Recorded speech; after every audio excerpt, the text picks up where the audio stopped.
Hi, welcome to Andhra Prabha. This is Ravi Tongala. GV Reddy వ్యవహారం చినికి గాలివానలా మారి ప్రస్తుతంగా గాలివాన జీవిరెడ్డి రాజీనామాతో కొంచెం సమస్యపోయిందని చెప్పొచ్చు. అయితే ఈ మొత్తం వ్యవహారంలో అసలు తప్పెవరిది? జీవిరెడ్డిదా, చంద్రబాబుదా? చంద్రబాబు ఒకవేళ తప్పు చేశారనుకుంటే మరి జీవిరెడ్డి చేసిన తప్పు ఏంటి? మరి జీవిరెడ్డి తప్పు చేశారంటే చంద్రబాబు చేసిన ఉప్పు ఏంటి? అసలు ఈ మొత్తం వ్యవహారం అసలు ఏం జరిగింది? ఇదే అంశంపై మనతో మాట్లాడేందుకు senior journalist, Andhraprabha editor YSR Sharma garu మనతో ఉన్నారు. ఆయన అడిగి మరిన్ని వివరాలు తెలుసుకుందాం. సార్ నమస్కారం. సార్ నమస్తే అండి. సార్, జీవిరెడ్డి రాజీనామా చేశారు. టీడీపీ వర్గాలే కొంచెం షాక్ అయినాయి. అరే ఇంత కుర్రోడు, కొంచెం బాగా సిన్సియరు, వచ్చి కనీసం 2 నెలలు, ఒక 3-4 నెలలు కూడా కాదు అప్పుడే రాజీనామా చేశాడని చాలామంది టీడీపీ వాళ్ళే ఫీల్ అయ్యారు. మరి ఈ మొత్తం వ్యవహారంలో కొంతమంది అయితే చంద్రబాబు తప్పు చేశాడేమో అన్నట్టుగా అంటున్నారు. కానీ అసలు మొత్తం వ్యవహారంలో తప్పు ఎవరిది? అసలు ఏం జరిగింది సార్? అసలు ఈ మొత్తం వ్యవహారాన్ని మనం స్థూలంగా ఎట్లా చూడాలంటే, ఒక బ్యూరోక్రసీ వ్యవస్థ వర్సెస్ ఒక పొలిటికల్ అపాయింట్మెంట్ మధ్య ఉండే దాన్ని మనం క్లాష్ అంటామా, సయోధ్య అంటామా, ఏదైనా ఉండొచ్చు. ఈ రెంటి మధ్య ఉన్న ఒక గ్యాప్, ఒక అనిర్వచనీయమైన అన్డిస్క్లోజ్డ్ గ్యాప్ అన్నమాట. సో ఇందులో ఒక ఫైబర్ నెట్ అనే సంస్థ దాని పుట్టుపూర్వతరాలు మనకు తెలుసు, ఇప్పుడు ప్రత్యేకించి చెప్పుకోవాల్సిన అవసరం లేదు. దానికి చైర్మన్గా ఈ జీవి రెడ్డి గారిని చంద్రబాబు నాయుడు గవర్నమెంట్ వేసి కూడా కొద్ది నెలలే అయింది. లాస్ట్ అక్టోబర్ నవంబర్లో వేసింది. ఆ వచ్చిన దగ్గర నుంచి ఏంటంటే, జనరల్గా జీవి రెడ్డి గారు ఎప్పుడైతే చైర్మన్ పోస్ట్ తీసుకున్నారో, సో ఫైబర్ నెట్లో సంథింగ్ విల్ హ్యాపెన్ అనేది ఒక అభిప్రాయం అయితే సర్వత్రా వ్యక్తమైంది. అందుకు తగ్గట్టే ఆయన ఫైబర్ నెట్లో గతంలో జరిగినవన్నీ, పాస్ట్ నుంచి ప్రజెంట్ వరకు, గతం నుంచి వర్తమానం వరకు జరుగుతున్న వ్యవహారాలన్నీ స్టడీ చేశారు. ఆయన స్టడీ చేసి చాలా తరచుగా ప్రెస్ కాన్ఫరెన్స్లు పెట్టడం, ఫైబర్ నెట్లో ఏం జరిగింది, ఏం జరుగుతున్నది, ఏమి జరగాల్సి ఉంది, అవన్నీ చెప్తూ వస్తున్నారు. యాక్చువల్లీ అక్కడ ఇవ్వాల్సిన కనెక్షన్స్ ఇవ్వకుండా, అంటే ఫైబర్ నెట్ డిపార్ట్మెంట్ అనేది నిద్రాణంలో ఉంది. అందులో అసలు మస్టర్ రోల్స్లో మనుషులు ఉన్నారు కానీ ఆఫీసులో మనుషులు ఉండరు. కొన్ని వేల మందికి, కొన్ని వందల మందికి ఉచితంగా జీతాలు వెళ్ళిపోతున్నాయి. వాళ్ళు ఎక్కడున్నారో కూడా తెలియదు, వాళ్ళకి జీతాలు వెళ్ళిపోతున్నాయి. ఇది గవర్నమెంట్ ఎక్స్చెకర్ వృధా అవుతున్నది. అట్లాగే అసలు ఫైబర్ నెట్ ఫీల్డ్లో చేయాల్సింది ఏమీ చేయటం లేదు. ఈ కొత్త గవర్నమెంట్ వచ్చిన తర్వాత 8-9 నెలల్లో అసలు ఒక కనెక్షన్ కూడా ఇవ్వలేదు. ఫైబర్ నెట్ కనెక్షన్ ఒకటి ఇవ్వలేదు. అట్లాగే నెట్వర్క్ అసలు పనిచేయటం లేదు. నెట్వర్క్ ఇన్ఛార్జ్ అనే ఒక సీనియర్ అఫీషియల్ ఉంటారు, కానీ హెడ్ ఆఫ్ ద ఇన్ఛార్జ్, కానీ ఒక నెట్వర్క్ ప్రాబ్లం అనేది సాల్వ్ చేయలేకపోయినారు. యూజర్స్ నుంచి, వినియోగదారుల నుంచి బోల్డెన్ కంప్లైంట్స్, నెట్వర్క్ పనిచేయటం లేదని, బ్లాక్ అయిపోతున్నదని, కానీ కనీసం దాన్ని సెట్ చేసే పరిస్థితి కూడా లేకుండా పోయింది. ఇట్లా ఆయన రకరకాల సమస్యలు అందులో ఉన్నవన్నీ కూడా ఏకరువు పెడుతూ వచ్చారు. ఆ ఏకరువు పెడుతున్నప్పుడు నిజానికి ఆయనలో ఉన్న చిత్తశుద్ధి మనకు కనిపించింది. డెఫినెట్గా ఈ ఫైబర్ నెట్ అనే వ్యవస్థని ప్రక్షాళన చేయాలి అనే ఒక అభిప్రాయం సామాన్య ప్రజానీకంలో కూడా కలిగింది. సో ఆ ప్రక్షాళన ఎలా చేయాలి అన్న దాని దగ్గరే అది చివరికి చిలికి గాలివానై ఇంతదాకా వచ్చిందా అనిపిస్తుంది. అతను జీవి రెడ్డి గారు ఆవేశంతో అనే కంటే కూడా చిత్తశుద్ధితో ఆయన ఇవన్నీ కూడా రెలవేషన్స్ బయటికి చెప్పారు. చెప్పిన తర్వాత వాటిని హౌ టు ఇంప్లిమెంట్, అవకతవకలు అనండి, దుర్వ్యవస్థలు అనండి, వాటిని ఎట్లా సెట్ చేయాలనే దాని మీదనే ఆయన రాంగ్ ట్రాక్లో వెళ్ళాడు అనిపిస్తుంది. ఎందుకంటే is a chairman, okay, no doubt, it is highest post, but ఇతను ఎంత లేదన్నా పొలిటికల్ అపాయింట్మెంట్. ఆయన తెలుగుదేశం మెంబరు, అధికార ప్రతినిధి. అతను పొలిటికల్ అపాయింట్మెంట్గా ఒక కార్పొరేషన్ చైర్మన్ లాంటివి ఇచ్చారు ఆయనకి. సో ఆయన ఈ has to walk along with institutions, ఎండీతో కలిసి పనిచేయాల్సిన వ్యవస్థ అది. సో ఇవన్నీ మీరు కనిపెట్టినప్పుడు ఎండీ గారితో కూర్చొని ఇవన్నీ కరెక్ట్ అవునా కదా, అంటే తను కనుగొన్నవి అందులో ఉన్న వ్యాలిడిటీ ఎంత, వాస్తవాలా కాదా, లేకపోతే నేనేమన్నా రాంగ్ ఇంప్రెషన్లో ఉన్నానా, నేను ఒక పొలిటికల్ దీనిలో ఉన్నాను కాబట్టి ఇది వైసీపీ గవర్నమెంట్ హయాం నుంచి ఉన్నది కాబట్టి నాలో అటువంటి భావాలు ఏమన్నా ఉన్నాయా, తప్పుడు భావాలు, దురభిప్రాయాలు ఉన్నాయేమో అని చెప్పి ఎండీ గారికి చెప్పి ఆయన చేత కూడా స్టడీ చేయించి, నిజానికి ఆయన కూడా తెలిసే ఉంటుంది. సో వాళ్ళిద్దరూ కలిసి ఒక ఏకాభిప్రాయంతో దీన్ని డీల్ చేయాల్సిన వ్యవహారం. అదే సమయంలో ఆయన ఏది కనుగొన్నప్పటికీ కూడా గవర్నమెంట్కి ఫైల్ పుటప్ చేసి సీఎం గారి దృష్టికి తీసుకెళ్ళి, సీఎం గారు దాని మీద ఎంక్వైరీ జరిపిస్తారా, లేకపోతే ఉన్న ఎక్స్ట్రా ఉన్నారే అనవసరపు మెంబర్స్ ఉన్నారే ఉద్యోగస్తులు, వాళ్ళని తీసేయడానికి పద్ధతి ఏంటి, ఇవన్నీ కూడా కన్ఫర్మ్ చేసుకొని త్రూ జెన్యూన్ ప్రాసెస్ వెళ్ళాల్సిన పద్ధతి అది. అట్లా కాకుండా జీవి రెడ్డి గారు చాలా తరచు మీడియా మీటింగ్లు పెట్టేసి, సమావేశాలు పెట్టేసి, ఎండీతో కూడా తనను వచ్చి కలవలేదని, చివరికి మినిస్టర్ ఒకసారి మీటింగ్ వచ్చినప్పుడు కూడా ఆయన తను వ్యక్తం చేసిన అభిప్రాయాలకి, రాంగ్ రీడ్స్కి రెస్పాండ్ కాలేదని, నిజానికి అసలు దినేష్ కుమార్ రాజద్రోహం చేశారని, అంటే ప్రభుత్వంలో ఉంటూ, ప్రభుత్వాధికారిగా ఉంటూ, ప్రభుత్వ వ్యతిరేక చర్యలతో ప్రభుత్వ ఖజానాకి గండి కొట్టారు, నష్టం చేకూర్చారనే ఉద్దేశంలో ఆయన రాజద్రోహం చేశారని ఇటువంటి పదాలు వాడారు. సో రాజద్రోహం చాలా పెద్ద పదం సార్, చాలా పెద్ద పదం. చాలా ఎంత పెద్ద పదం అంటే అసలు జాతీయ స్థాయిలో కేంద్ర ప్రభుత్వంలో కేంద్ర స్థాయిలో ఉన్న చట్టాన్ని కూడా సవరించారు వాళ్ళు. రాజద్రోహం అనే పదం మీద దశాబ్దాల తరబడి దాని మీద నిరసన వ్యక్తమవుతున్నది. అది తీసేయాలని చెప్పి గొడవ చేస్తుంటే, సరే అటువంటి ఆ చట్టం ఇంకా ఇప్పటికే అమల్లో ఉంది, కానీ పదం మాత్రం మార్చారు, కానీ శిక్షలు అయితే అట్లాగే ఉన్నాయి మోరార్లెస్. కానీ ఈ అంటే మీరు రాజద్రోహం అంత పెద్ద పదం అంటున్నారు కాబట్టి చెప్తున్నా, నిజానికి పెద్ద పదమే. అటువంటి దాన్ని ఏకపక్షంగా, అది కూడా బాహాటంగా పబ్లిక్గా ఆయన అనేసరికి ఏంటంటే ఇది మరింత రాచుకుంది వివాదం. ఏమి చిట్ట చివరికి అప్పుడు ప్రభుత్వం, ఐఏఎస్ ఆఫీసర్లు, ఆ సంఘము వాళ్ళు దాని మీద రెజెంట్మెంట్ వ్యక్తం చేయటము, కంప్లైంట్ ఇవ్వటం ప్రభుత్వానికి. సో అప్పుడు ప్రభుత్వం ఏమో ఆ కన్సర్న్ మినిస్టర్ జనార్దన్ రెడ్డి దగ్గర పంచాయతీ పెట్టించడం, ఎంక్వైరీ చేయమని, అసలు ఇదేందో చూడమని చెప్పడం. ఆయన వాళ్ళిద్దరిని పిలిపించి జీవి రెడ్డి గారిని కూడా ఆ ఫైల్స్ అన్ని తీసుకురమ్మంటాం. ఎప్పుడైతే మినిస్టర్ స్థాయిలో పంచాయతీ పెట్టారో జీవి రెడ్డి గారు వీక్ అయిపోయినాడు. ఆయన అసలు అక్కడ దాకా రాకూడదు, అక్కడ దాకా వ్యవస్థ రాకూడదు. చాలా డీసెంట్గా డీల్ చేయాల్సిన వ్యవహారము. మోరోవరు చంద్రబాబు నాయుడు ప్రభుత్వం కూడా ఈ అవినీతిలు, అవకతవకల్ని సమర్థిస్తాము, ప్రోత్సహిస్తాము, లేకపోతే సైలెంట్గా కప్పేస్తాము అనే ఉద్దేశంలో లేదు. ఆ ప్రాసెస్ డ్యూ ప్రాసెస్ నిదానంగా జరుగుతున్నది. అది కూడా చట్ట ప్రకారం చేయాలనే ఉద్దేశంతోనే చేస్తున్నారు. సో ఇటువంటి అవకతవకలు ఒక డిపార్ట్మెంట్లో ఉన్నప్పుడు దాన్ని ప్రభుత్వం దృష్టికి తెస్తే government will take its own course of action. Through proper channel enquiry జరిపించడం, అది చాలా తతంగం ఉంటుంది. అదేమీ లేకుండా ఈయన ఏకపక్షంగా తీర్పులు ఇచ్చేశాడు. దాదాపు దినేష్ కుమార్ ఏమో ఎండీనేమో రాజద్రోహి అన్నాడు, 400 మంది ఎంప్లాయీస్ని తీసేయాలన్నాడు, వాళ్ళకి మళ్ళీ శాలరీస్ ఇచ్చారని మళ్ళీ ఎగిరాడు, తీసేయాలన్నాడు.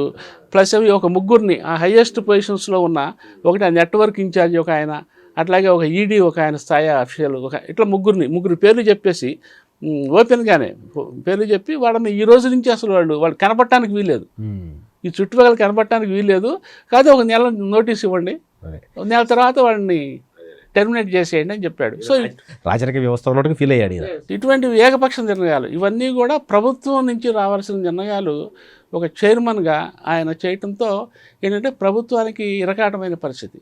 అందులో చంద్రబాబు నాయుడు గారు వ్యవహార శైలి ఎట్లా ఉంటుందంటే, అది ముందే దాన్ని రచ్చరచ్చ చేయకుండా, దాని ఏదైనా ఒక అక్రమం, అవినీతి జరిగితే దాని లోతుపాతులు ఎట్లా ఉన్నాయి కన్ఫర్మేషన్ చేసుకొని, తనకు తాను కన్విన్స్ అయిన తర్వాత అప్పుడు ఎంక్వైరీ కమిషన్ వేయటం, లేకపోతే ఎంక్వైరీకి ఏదైనా ఒక క్రిమినల్ వ్యవహారాలు అయితే సిట్లు వేయటాలు, సివిల్ వ్యవహారాలు అయితే ఏదైనా కమిషన్ వేసి చేయటాలు, ఇటువంటివి ఆయన చేస్తూ ఉంటారు.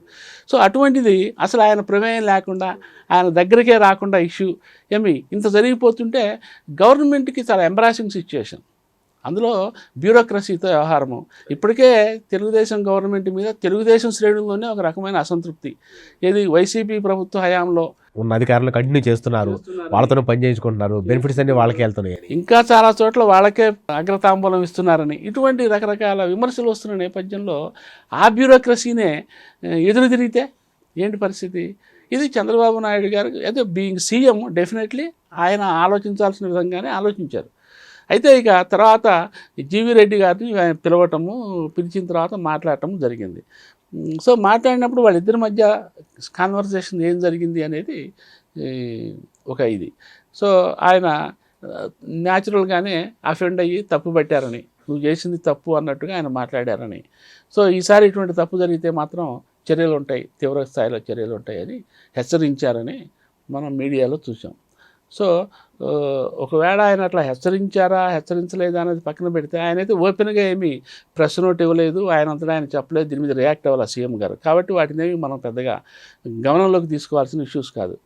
ఏమైనప్పటికీ జీవి రెడ్డి గారి యాంగిల్ నుంచి చూస్తే, ఎప్పుడైతే అంటే జీవీ రెడ్డి గారి మనస్తత్వం ఆయన గత నవంబరు డిసెంబర్ నుంచి మనం స్థూలంగా చూస్తున్నాం కాబట్టి తను చెప్పిందే వేదం, తను చెప్పిందని నమ్మాలి. Even CM should also believe that, should take in to confidence his versions, his words. అట్లా ఆయన తత్వం అట్లా కనిపిస్తున్నది. అంటే ఇది వయసులో ఉన్న ఆవేశం లాంటిది. అంటే ఆవేశానికి ఆలోచనకి చాలా తేడా ఉంటుంది, అది అనుభవంతో వస్తుంది. ఏమండి, ఇక ఎప్పుడైతే మినిస్టర్ని ఎంక్వైరీ చేయమన్నారో ఈయన డిమోరలైజెస్ సగం ఆయన ఇద్దరు వ్యక్తుల మధ్య వ్యవహారం థర్డ్ పార్టీకి వెళ్ళిందంటే మీ మీద నమ్మకాలకు వెళ్ళినట్టే కదా. అంతే కదా, ఆయన నైతికత కొంత దెబ్బతిన్నది. ఇక ఎప్పుడైతే ఆ పంచాయతీ జరిగిన తర్వాత సీఎం గారు దగ్గర పిలిచి సీఎం గారిని కలవటం, ఏది అసలు ఈయనే ముందు రిఫర్ చేయాల్సిన వ్యవహారము, తర్వాత అవతల వైపు నుంచి పిలుపు వస్తే ఈయన బోన్లో నిలబడ్డట్టే ఒక రకంగా. అంతేగా మరి. ఏమి ఒక తప్పుని ఎత్తి చూపడానికి ఫైల్స్ చేతిలో పెట్టుకొని ఎడితే ఆ టీవీ వేరు. అట్లా కాకుండా జరగాల్సిన అనర్థం అంతా జరిగిన తర్వాత సీఎం గారు పిలిస్తే ఈయన వెళ్ళే ఆ మేనరిజము, ఆ బాడీ లాంగ్వేజ్, ముందు కాన్ఫిడెన్సే ఉండదు మన దగ్గర. ఏమి ఆ పరిస్థితుల్లో అతను అప్పటికే దాదాపు డిసైడ్ అయినట్టు మనం అనుకోవాలి. సో ఇక అతిగా స్పందించారా లేకపోతే రేషనల్గానే స్పందించారా అనేది చూస్తే, సో చైర్మన్ పదవి వరకు కాంట్రవర్షియల్ కాబట్టి చైర్మన్ పదవి వరకు రిజైన్ చేశారంటే అర్థం ఉంది. కానీ ఆయన అధికార ప్రతినిధి, టీడీపీకి జాతీయ అధికార ప్రతినిధి. ఆయన ఫస్ట్ టైం టీడీపీలో చేరంగానే ఆయనకి ఒకసారి ఆ జాతీయ అధికార పదవి ఇచ్చారు. సో దానికి రాజీనామా. రెండోదేమో టీడీపీ ప్రాథమిక సభ్యత్వానికి, అంటే పూర్తిగా పార్టీ నుంచి. ఇక now is not at all TDP member. అవును సార్. ఏమి సో ఈ రెండు ఈ పొలిటికల్గా ఈ పార్టీకి సంబంధించిన స్థాయి కూడా ఆయన వదులుకోవడంతో ఏమైందంటే ఆయన ఇగో హర్ట్ అయింది అని చెప్పి మనకు తెలుస్తుంది. ఏమి చైర్మన్ పదవి అంటే అది ప్రొసీజరల్ ల్యాగింగ్లో ఏదో దెబ్బతిన్నారు. As per Chandrababu Naidu's instructions అనివ్వండి, సజెషన్స్ అనివ్వండి, ఆయన మనోగతాన్ని అర్థం చేసుకొని కానివ్వండి, మొత్తానికి ఆయన రిజైన్ చేయాల్సి వచ్చింది, చేశారు. ఓకే, కానీ పార్టీని వదులుకోవాల్సిన అవసరం లేదు. ఎందుకంటే ఆయన మొదటి నుంచి ఎన్నో ఏళ్ల నుంచి దశాబ్దాల నుంచి లేడు ఇందులో. ఏమి ఆయన వృత్తి వేరు, వృత్తి ప్రవృత్తి వేరు. కానీ తెలుగుదేశం సానుభూతిపరుడుగా ఏమండి గత 5 ఏళ్ల నుంచి జగన్ ప్రభుత్వం మీద ఈ టీవీ డిబేట్స్లో పాల్గొనటము, ఇటువంటి పనులు చేస్తూ వచ్చారు. సో ఆ దీంతో ఏంటంటే గవర్నమెంట్ మీద, జగన్ గవర్నమెంట్ మీద పోరాటం చేసిన బృందంలో, టీంలో ఈయన కూడా ఒక యాక్టివ్ మెంబర్గా, అది కూడా సిన్సియర్గా, అంటే అప్పటి కుంభకోణాలని డెప్త్ స్టడీ చేసి, ఆయన ప్రొఫెషనల్ ఆడిటర్. అవును sir, auditor and lawyer also.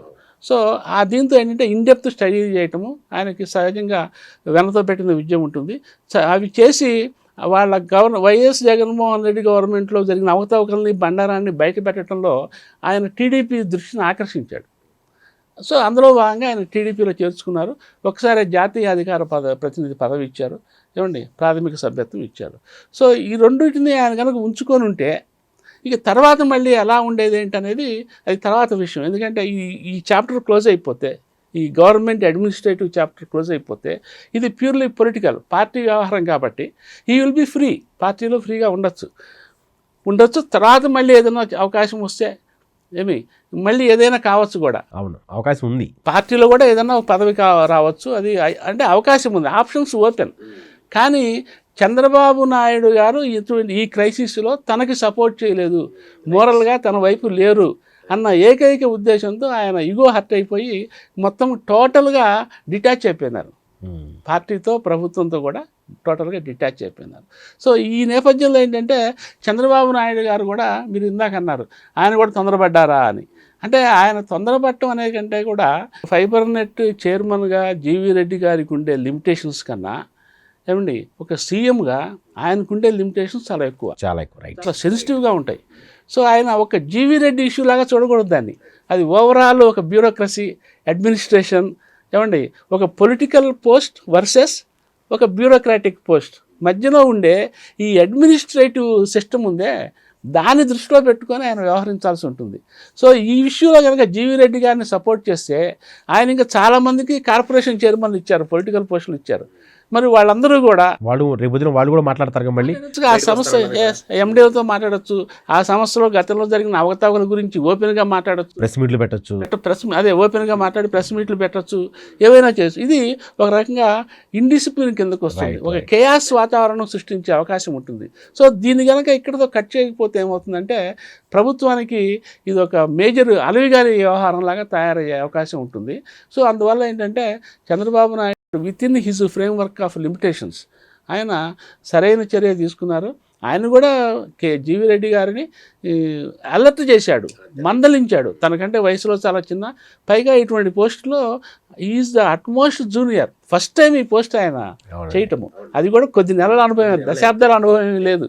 So అటువంటప్పుడు మరి తన రాజకీయ గురువు తనకి ఈ పోస్ట్ ఇచ్చిన వ్యక్తి మందలించిన, సూచించిన, ఆయన దాన్ని పాటించి మళ్ళీ ఓకే అండి సారీ నేను తొందరపడ్డాను, నేను మళ్ళీ రివైవ్ చేసుకుంటాను నా వ్యక్తిత్వాన్ని, నా ప్రొసీజర్ని మొత్తాన్ని అని చెప్పి మళ్ళీ ఆ ఫైబర్నెట్ సంస్థతో కూర్చొని దీన్ని how to deal with it, జరిగిన నష్టమే, సంస్థకి ప్రభుత్వానికి నష్టమే, దీన్ని ఎట్లా రివైవ్ చేసి రికవర్ చేయాలి అనేది మళ్ళీ ఆ సంస్థ అధికారులతో ఇప్పుడు చంద్రబాబు నాయుడు ఇంతకంటే పెద్ద పెద్ద అధికారులతో, ఇంతకంటే వైసీపీ గవర్నమెంట్లో ఉన్న వాళ్ళతోనే ఈయన డీల్ చేస్తున్నాడు ఆయన.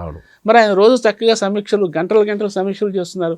అదే ఐఏఎస్ ఆఫీసర్లు ఆయనకు తెలియదా తను ఎవరితో అయితే పనిచేస్తున్నారో ఆ ఐఏఎస్ ఆఫీసర్ల వ్యక్తిత్వాలు, గుణగణాలు, వాళ్ళ ఫ్లాష్ బ్యాక్ తెలీదా?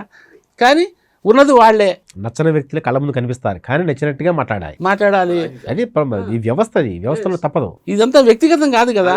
ఆయన ఒక డిపార్ట్మెంట్కి సెక్రటరీయో, ప్రిన్సిపల్ సెక్రటరీయో ఆ శాఖ మీద సమీక్ష జరుపుతున్నప్పుడు ఆయన వ్యక్తిగా కనిపించకూడదు. ఆ సెక్రటరీ, ఆ ఐఏఎస్ అఫీషియల్ ఆ వ్యవస్థకి అధిపతిగా కనిపించాలి. ఆ శాఖ సంబంధించిన ఇష్యూస్ వరకే ఆయన మాట్లాడుతూ రోజు మన సమీక్షలు మేము చూస్తుంటాం. ఆ శాఖలో ఏం చేశారు, ఏం సమస్యలు ఉన్నాయి, ఏం చేయాలి, ఇవే చెప్తుంటాడు ఆయన. దిశానిర్దేశం చేయటమే. మరి ఆయన అంత డజన్స్ ఆఫ్ ఐఏఎస్ ఆఫీసర్లతో డీల్ చేస్తున్నప్పుడు జీవీ రెడ్డి గారు ఒక ఐఏఎస్ ఆఫీసర్తో డీల్ చేయలేరా? ఇది జనరల్గా ప్రజల పర్స్పెక్టివ్ ఇట్లా ఉంటుంది. సో దీన్ని జీవీ రెడ్డి గారు గమనించకపోవటం, గమనంలోకి తీసుకోకపోవటం అనేది ఈయనలో ఉన్న ఒక మైనస్గా మనం భావించాల్సి ఉంటుంది. సో జీవీ రెడ్డి గారు తీసుకున్న నిర్ణయాలు కరెక్టా కదా పక్షం పెడితే ఆయన వ్యవహరించిన విధానం మాత్రం కరెక్ట్ కాదు. ఎందుకంటే ఇది టీడీపీ అనేది పార్టీ అయినా ప్రభుత్వం అయినా, ప్రభుత్వంలో ఉన్న పెద్దలైనా సరే ఒక వ్యవస్థ ప్రకారం వెళ్ళాలి. సినిమాలో చూపించినట్టుగా రాత్రి మార్చేస్తామంటే కుదరదు. సో అలా కుదరదు కాబట్టి ఆయన పార్టీ నుంచి బయటకు రావాల్సి వచ్చింది.